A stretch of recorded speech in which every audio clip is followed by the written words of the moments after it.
पहाड़ों की रानी जल्द हिंदुस्तान का पहला शहर होगी जहां मेट्रो रेल की तर्ज पर शहरी ट्रांसपोर्ट के लिए गंडोला आधारित रोपवे सिस्टम स्थापित होगा।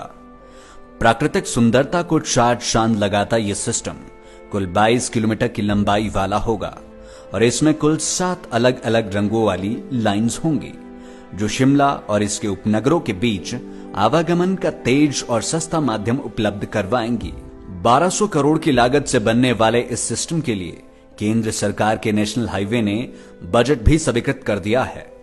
26 स्टेशनों वाली इस लाइन पर 1 किलोमीटर का न्यूनतम किराया 21 रुपए और 25 किलोमीटर के लिए अधिकतम 56 रुपए किराया होगा। प्रोजेक्ट को करीब 4 साल के समय में पूरा किया जाना है।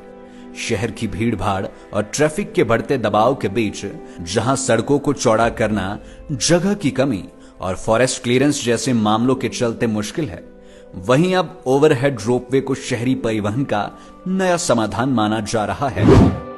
पीली लाइन शिमला रोपवे प्रोजेक्ट में पीले रंग की सबसे लंबी लाइन तारा देवी से समर हिल तक कुल 6.1 किलोमीटर की होगी।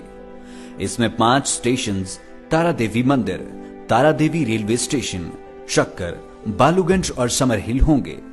बालूगंज में ही 3 लाइनों का इंटरचेंज स्टेशन भी होगा और यहां से ग्रीन और वायलेट लाइन के लिए भी कनेक्टिविटी दी जाएगी। यहां से पीक आवर में कुल 2800 यात्रियों को प्रति घंटे ले जा सकेगी। इसे peak hour peak direction traffic कहा जाता है। वायलेट लाइन बालूगंज से शुरू होकर टूटू तक जाने वाली वायलेट लाइन केवल 1.7 किलोमीटर लंबी होगी, जिसके बीच में तवी मोड़ पर केवल एक ठहराव स्टेशन होगा। इस लाइन पर पीक आवर में करीबन 1500 लोग प्रत्येक दिशा में सफर कर पाएंगे।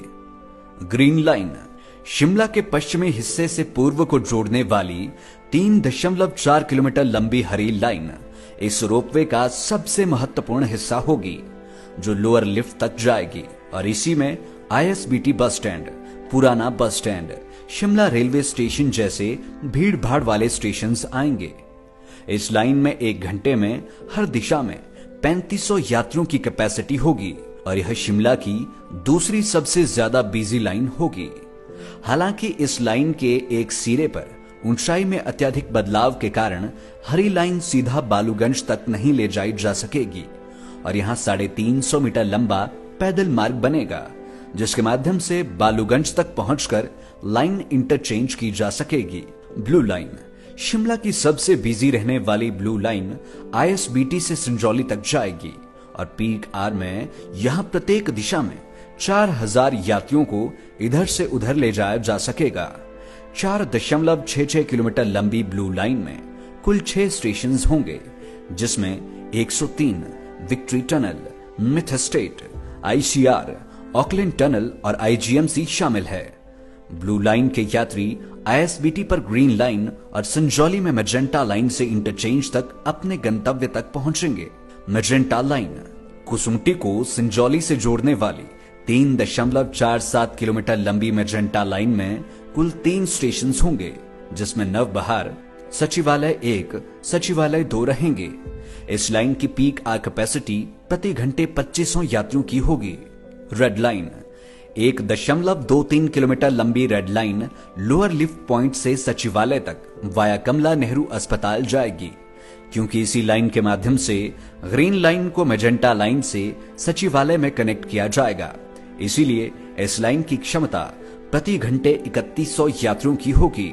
पिंक लाइन सचिवालय 1 से मैजेंटा लाइन से निकलकर न्यू शिमला तक जाने वाली 1.36 किलोमीटर लंबी पिंक लाइन में बीसीएस के रूप में केवल एक इंटरमीडिएट स्टेशन होगा और यहां प्रति घंटे की क्षमता 1200 यात्रियों की रहेंगी।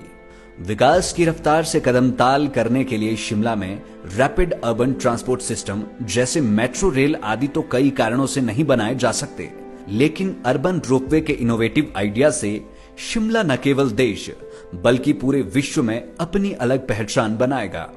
अब तक हिंदुस्तान में रोपवे केवल पहाड़ियों पर पर्यटन के लिए ही उपयोग होते रहे हैं, लेकिन शहरी यात्री आवागमन के लिए रोपवे का सिस्टम बनाने वाला शिमला पहला शहर होगा।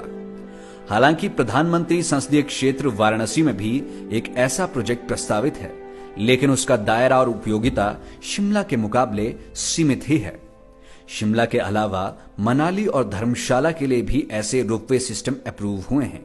यदि जानकारी आपको पसंद आई और यदि आप हिमाचल में बनने वाले अन्य रोपवे की भी जानकारी चाहते हैं तो कमेंट में हमें जरूर बताएं। Life times desk report.